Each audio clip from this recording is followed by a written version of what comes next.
मुझे बचा लो माँ। गौरव बहू को अच्छे से समझा देना कल के लिए, और हाँ ये भी कि इस बात का जिक्र कहीं ना करे वो। बेटे के घर आते ही कांति जी बोली। हाँ माँ आप फिक्र मत करो, वो कल आपके साथ जाएगी। गौरव बोला। जाना ही होगा, बरखुरदार कोई और रास्ता थोड़ी है। गौरव के पिता मदनलाल जी कुटिल हंसी हंसते हुए बोले। तुम्हें कल माँ के साथ जाना है। माँ एक डॉक्टर को जानती है जो लिंग जांच करता है। अंदर आ, गौरव ने अपनी पत्नी नैना से कहा। पर लिंग जांच गैरकानूनी है। फिर ये तो हमारा पहला बच्चा है, क्या फर्क पड़ता है, क्या है? नैना बोली। फर्क पड़ता है नैना, हमारे यहाँ पहला बच्चा लड़का ही होता आया है। यही परंपरा है, जिसके कोख में बेटी होती उसे गिरा दिया जाता। गौरव अपने शब्द चबाता हुआ बोला। कौन सी दुनिया में जी रहे हो तुम लोग, ऐसा भी होता क्या अब? नैना गुस्से में बोली। जितना तुमसे कहा जा रहा करो समझी, और ये बात बाहर नहीं जानी चाहिए। इस घर से जाओ, अब खाना लेकर आओ। गौरव उसे झिड़कते हुए बोला। नैना आंखों में आंसू लिए रसोई की तरफ चल दी। ये है गौरव और नैना, जिनकी शादी को 5 महीने हुए हैं और नैना को तीसरा महीना लगा हुआ। गौरव के घर में वो सबसे बड़ा है, उससे छोटा एक भाई एक बहन है। गौरव की बहन तृप्ति और नैना दोस्तों की तरह रहती हैं। गौरव यूं तो पढ़ा लिखा है, पर सोच उसकी अपनी माँ के जैसी है, पुरानी।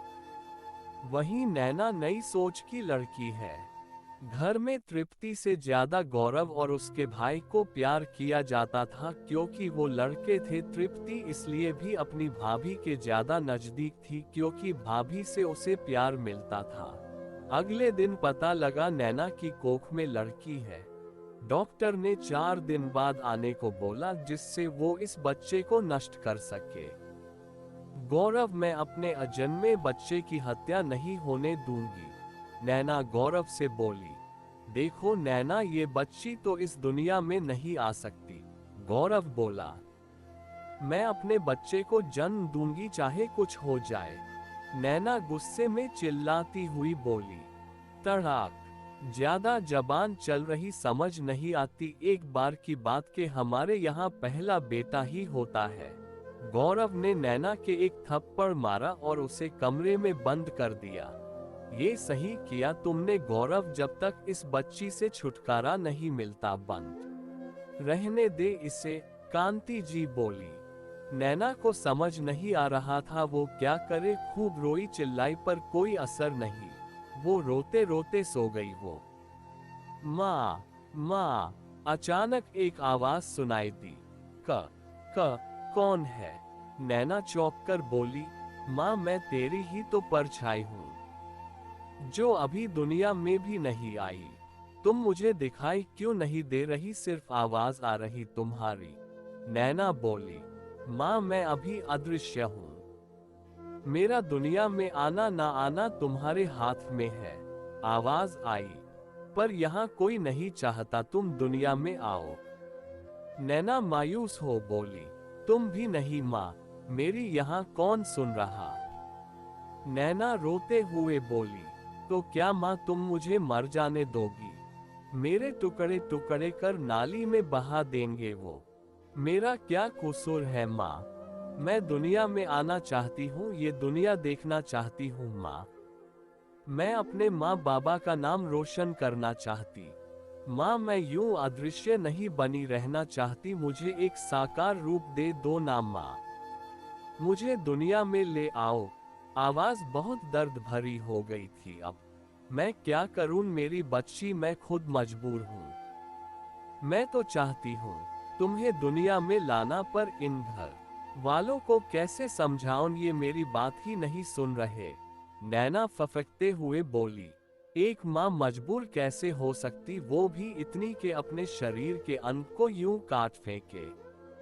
तेरा खून हूं मैं माँ, मुझे मांस का लोथड़ा मत बनने दे।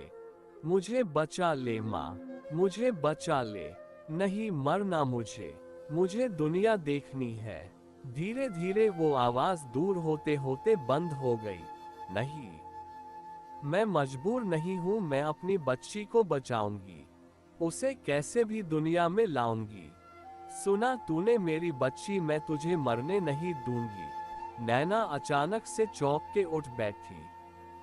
उसने चारों तरफ देखा, कोई नहीं था, पर उस आवाज को याद कर वो सिहर उठी। भाभी लो, खाना खा लो। तभी उसकी नंद तृप्ति खाना लेकर आई। तृप्ति, मुझे बचा लो, मेरी बच्ची को बचा लो प्लीज, ये लोग मेरी बच्ची की हत्या कर देंगे। तुम भी एक लड़की हो, सोचो कल को तुम्हारे साथ ऐसा हुआ तो। नैना अपनी नंद के आगे हाथ जोड़ बोली, पर भाभी मैं कैसे? आप तो जानती हो मुझे खुद इन लोगों के खिलाफ बोलने की इजाजत नहीं। मैं क्या करूं आप बताओ? तृप्ति असमंजस में बोली।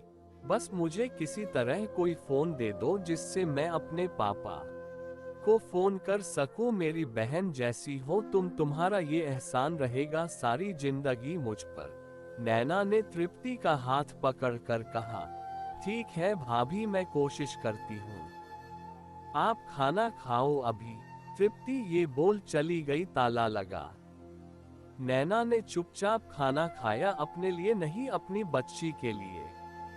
रात को सबके सोने के बाद चुपके से तृप्ति ने गौरव का फोन नैना को लाकर दिया। नैना ने अपने पापा को फोन कर सब बात बताई और नंबर मिटाकर फोन वापस तृप्ति को दे दिया और बोली, तृप्ति मैं तुम्हारा ये एहसान जिंदगी भर नहीं भूलूंगी।